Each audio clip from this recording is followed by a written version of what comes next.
So welcome to Technology and Education. Today I'm Richard Smith. And I'm Caroline Crawford, and we are coming to you from the University of Houston Clear Lake in Houston, Texas, USA. And today we are discussing the influence of technology on plagiarism in university and high school classes. Absolutely.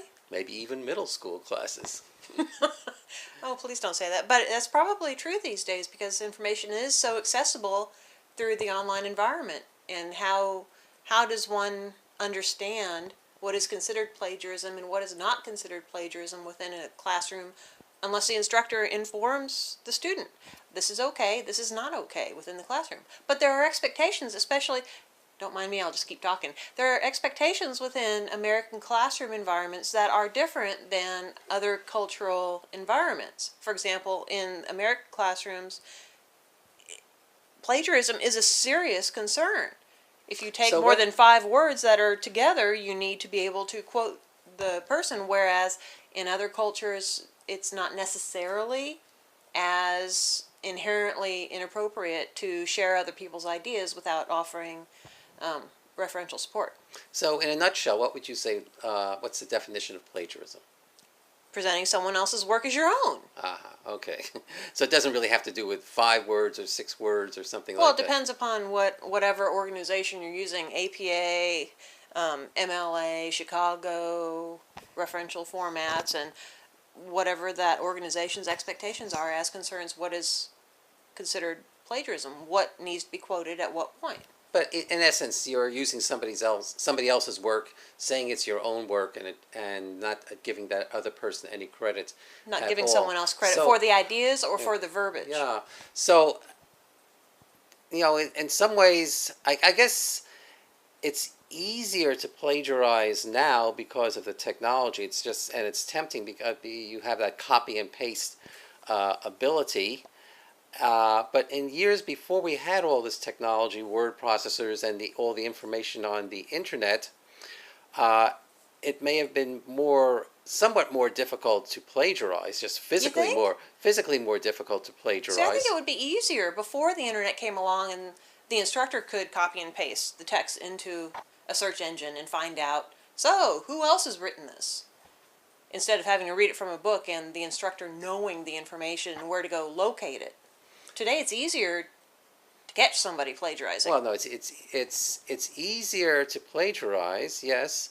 It's easier to catch somebody plagiarizing, but 30 or 40 years ago, like you said, it wasn't all that much more difficult for a student to plagiarize, but it would be a lot more difficult for an instructor to catch that plagiarism and be able to pinpoint it and identify it as something that's been plagiarized. In other words, 30 years ago I could read a paper and I would say, well, that student did not write this paper because of the structure of the sentences, the language used, the vocabulary used. It would have been very, very unlikely for that student to have written what the student had presented as his or her own.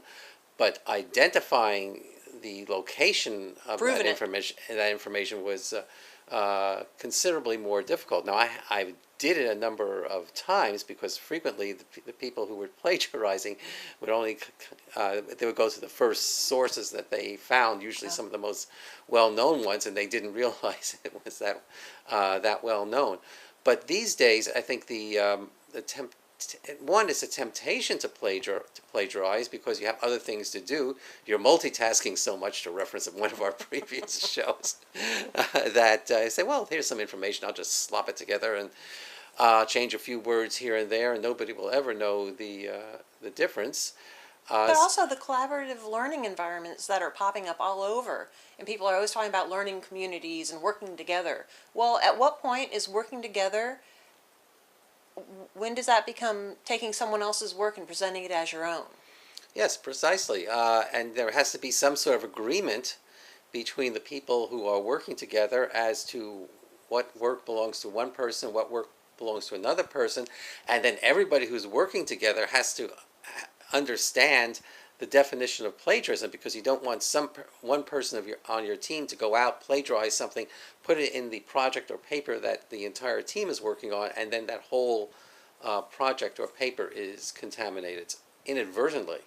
Well, see, I think a lot of this falls upon the instructor of whatever course it is that the students are in at the moment.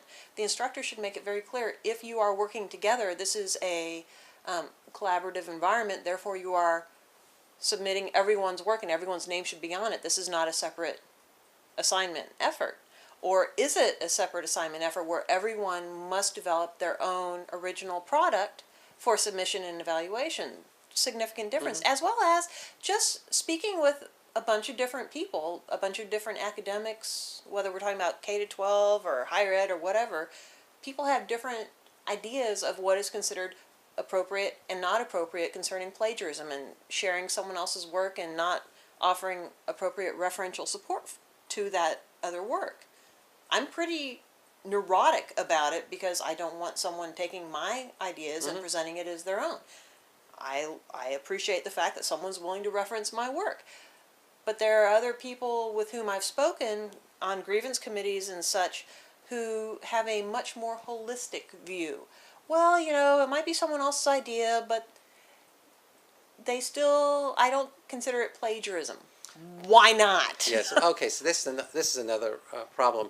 I think years ago, probably the idea of plagiarism was pretty well fixed in most academics' minds, and these days, I think you're right. There may be considerably more leeway given to the person who's plagiarizing and sort of making excuses for that. And putting a lot of the onus on the instructor, saying, "Well, you did not specifically describe what plagiarism is in your course, and you did not remind your students 2 or 3 times during the course," and so on and so forth. Whereas, in my opinion, students should come into a college course having a pretty good idea of the definition of plagiarism. One would imagine so. And you should not have to remind these students each and every course of the definition of plagiarism. But when you have different instructors who have different opinions about what is considered plagiarism and what is not, when those students have taken other professors who may have a little more lenient view of plagiarism, and they come into my course where I'm pretty rigid about, if it's somebody else's idea, you darn well better reference it as such. I don't care if it's a direct quote or if it's someone else's idea. It's not your idea, so it better be referenced, or it is plagiarism. That's a significant difference coming from someone who, well, you know, it's an idea, and what an interesting idea, and no, you don't have to reference that. And then coming into my course where, gosh darn it, it has to be this is plagiarism if it's not. Not understanding the differentiation between that is dangerous. A clash of culture.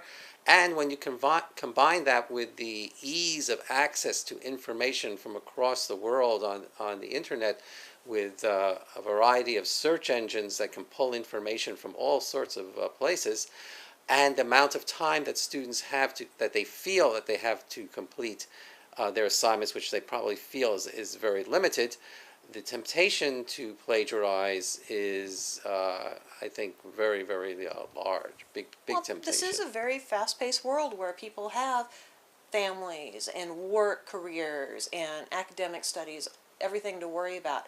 But the bottom line is you chose to take this course, and you are being held to the same standard as everyone else in this course. You don't get leeway just because you're busy. Welcome to the real world where everyone is busy. Yeah, I think the bottom line is that each student and professional, for that matter, really needs to understand the definition of plagiarism. It is not all that difficult to understand that thou shalt not take another person's work and identify it as your own work. That's theft. And no matter... That depends, though. I happen to agree with that statement. Not everyone would agree with that statement. And the fact that someone would be willing to say that to me, well, it's someone else's idea, but you know, no.